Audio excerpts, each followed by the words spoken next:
if you've seen the other videos on my channel, you might already know that I started on a Suzuki GSX S1000, and then after owning that for like 1.5 seasons, I got this Ducati Hypermotard.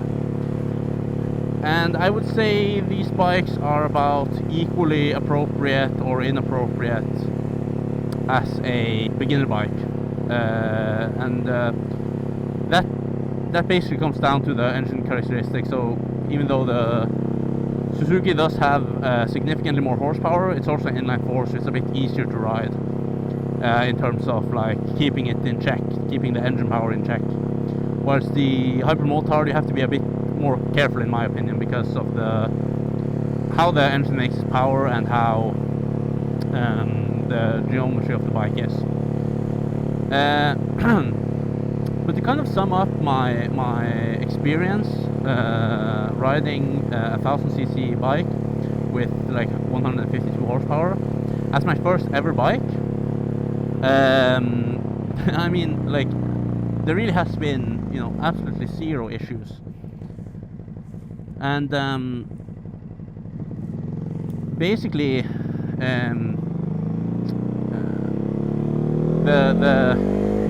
if I were to mention an issue, it would just be that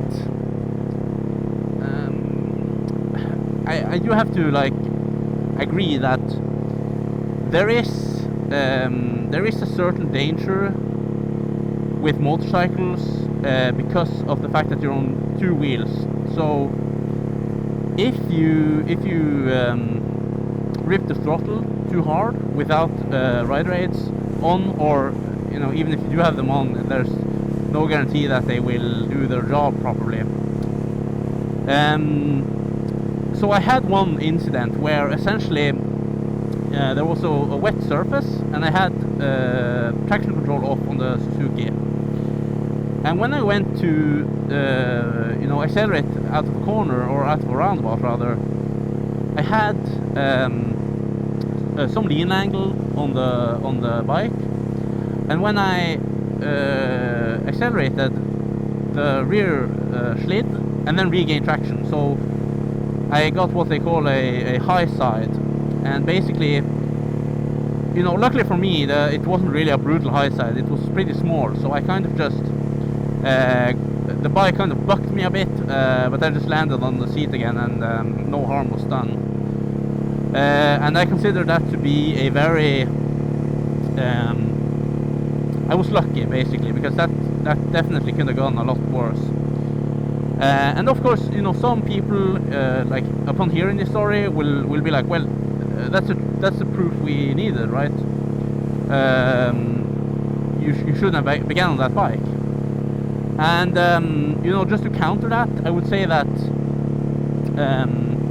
first of all, a single incident like that, I would say, you know, necessarily proves too much. I mean, I think I would have made that mistake, and that, you know, I could have high-sided any bike in those conditions, because the core issue was that I didn't understand that you know, lean angle and wet, like the grip was so much reduced. And you could say that if I had a weaker engine, like a less powerful bike, I would just rip the throttle even harder, and it would have gone much worse. Like if I had a bike that I didn't respect as much, I think it could have easily gone worse. And another thing is that if I had a bike with like half the horsepower, but the bike was a V-twin, then I think you know, I could have high-sided even worse with the same kind of input and the same respect for the bike. So I don't think that incident really says too much. But anyways, like, beyond that, you know, if you more or less follow the speed limit and you respect your bike, and you understand the fact that riding motorcycles requires more concentration and more skill than just riding a car, and you're committed to actually learning your bike, how it behaves in different situations, you know, I I don't think it matters too much how many horsepower your motorcycle has. I think there is at least equal, if not more, danger in having a bike that doesn't suit you in terms of like your height, your size, and so on. Now, so that's for like the safety part, I guess. And then there's a lot of other things to consider beyond safety, which is, and now I'm kind of just going to rant a bit about the stuff I hear and why I disagree with it. So if a person takes his motorcycle license and he could in theory buy a 1000cc bike, and that person wants to buy a 1000cc bike, he knows that's the bike he wants. Let's say you have a guy, he knows he really wants a Suzuki Gixxer, but then he goes on Reddit or on YouTube and everyone's telling him how, if you get the Gixxer as your first bike, then you're a total idiot and you should never do that. So he's turned away from buying that bike. Let's say that happens, right? And he gets his MT-03, and I think that it's very likely that he's going to be very disappointed in the MT-03, because it's just going to be so lacking in power.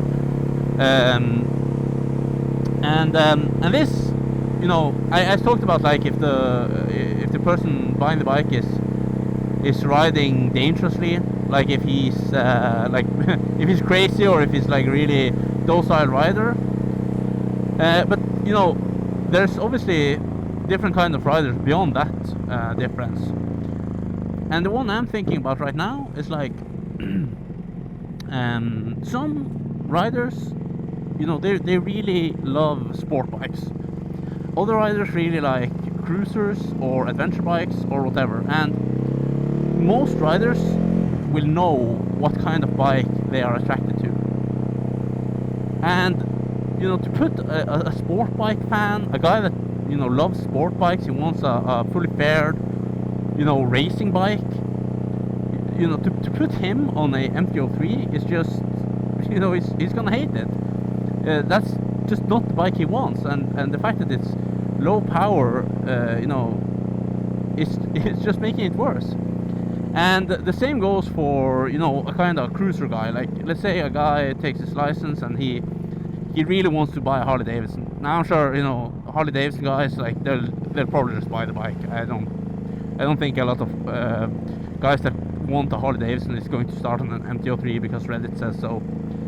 But let's just assume that maybe it's not a hardcore Harley guy. Maybe he wants the Kawasaki Vulcan or something like that, and he is convinced that he should get a MT-03 or like a small Honda Rebel, I guess, like one of those bikes.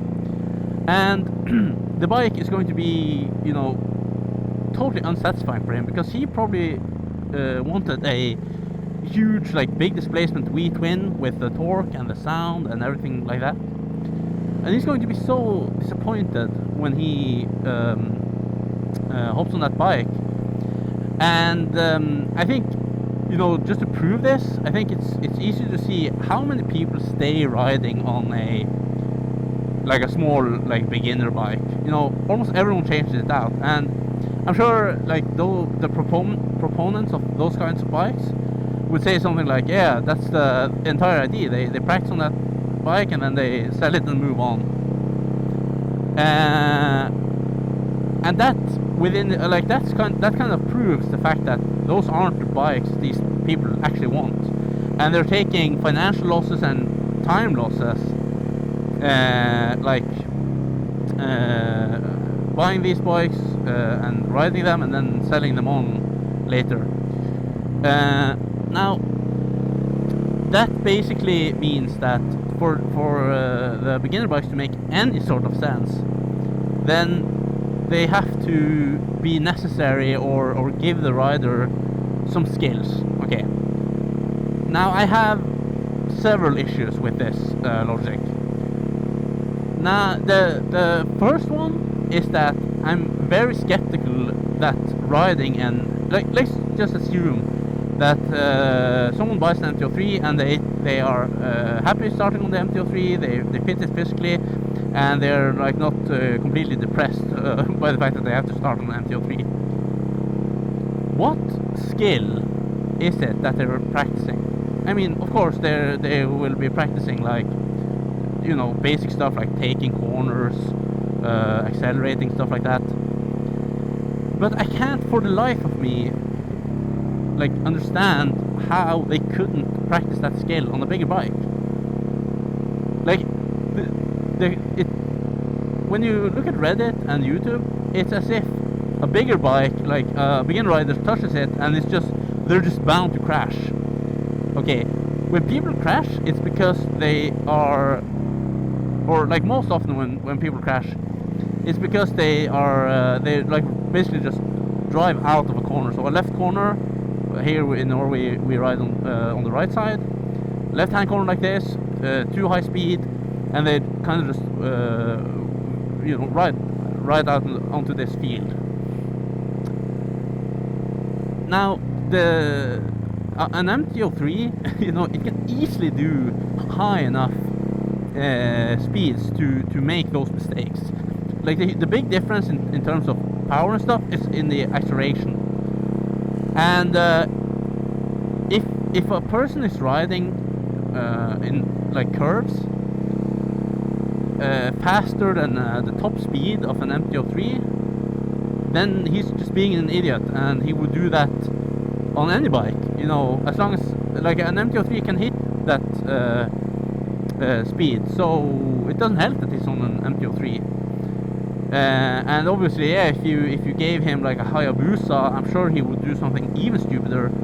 But there's no point in like trying to rationalize with these people, because they don't care, and they are, you know, there's no point in giving them any advice. They'll just do whatever they want, and they aren't using their heads. So, you know, basically, if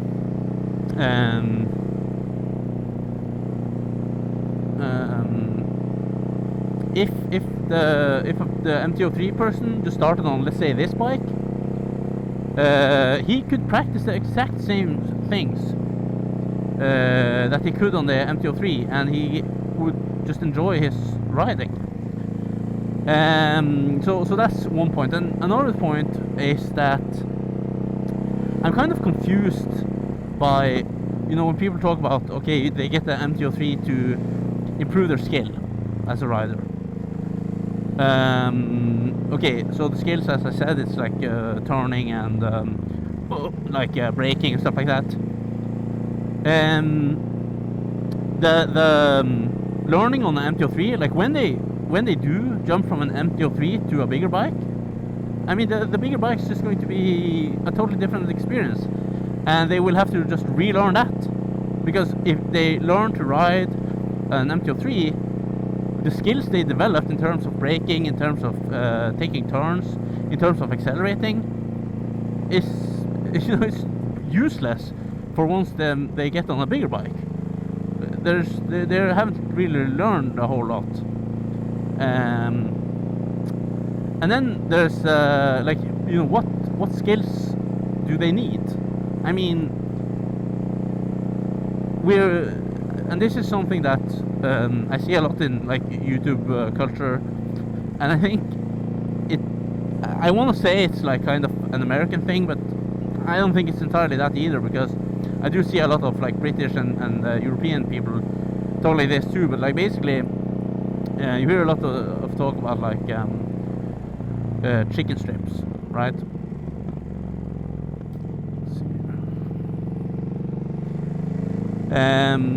Like chicken strips on the tires, right? Which basically is like, oh, you have to lean so and so, so you get even wear, because then you're cool. Then you're a cool rider. Like the thing is that in traffic, when we're riding in traffic like this, we're not taking corners at speeds where you have to like use your whole tire. And I know you're not doing that in the United States, because the roads there are like totally straight, right? I mean, obviously there are some places like Tail of the Dragon and stuff, but for most riders, we're riding like this. We're like riding in city streets. We're riding, you know, the twisties. Yeah, you will be using more of your tire, but you're not using the entirety of your tire unless you're riding way too fast. So like chicken strips and stuff, that's for track users, if you ask me. And that kind of goes, the same thing kind of goes for the issue of like improving rider skill. If you're driving in traffic responsibly, like the skill you need is the skill to balance the bike, to control the bike. So that's not, you know, that's like managing to brake the bike, accelerate the bike. But you know, the handling requirements really aren't that much. They really shouldn't be that much. The most important skill you can learn in terms of you know, being a rider, riding skill, is stuff like what's the distance to the car in front? Are you riding at the pace that fits the road and your skill and so on? And it's stuff that has nothing to do with, you know, what bike you're riding on.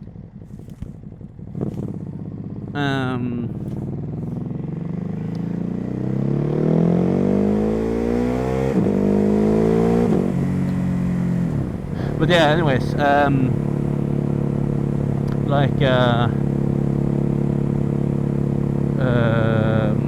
so basically, for people who are like riding in a legal matter, you don't really need to develop that much skill. The skills you need to develop, you can easily do that on whatever bike you want to buy.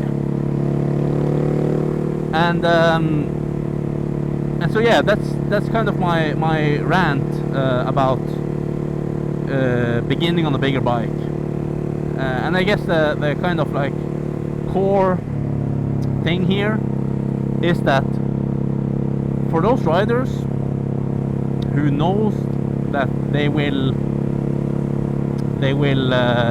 like respect the bike, they're going to just rip the throttle and just loop it instantly.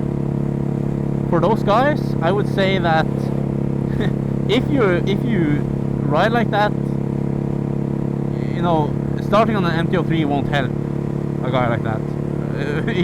He's not gonna learn anything, and he's not gonna grow up in his head. And he's going to get his Gixxer, and he's going to you know, kill himself or crash the bike or whatever. So let's not care about those guys, because there's nothing we can say.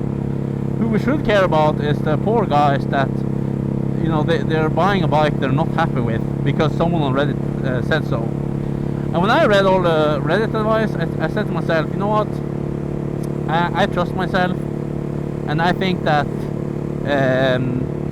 I'm mature enough that I can start on the bike I want, and that's gonna go entirely fine. And that's been my experience as well. You know, I really haven't had any issues. And the one issue I did have, I think that would have happened on basically any bike. Certainly not. It didn't happen because it happened because I was a beginner, not because of the bike I was riding. So yeah, I guess that's. I don't really have too much more to add. I'm sure I've already repeated my points like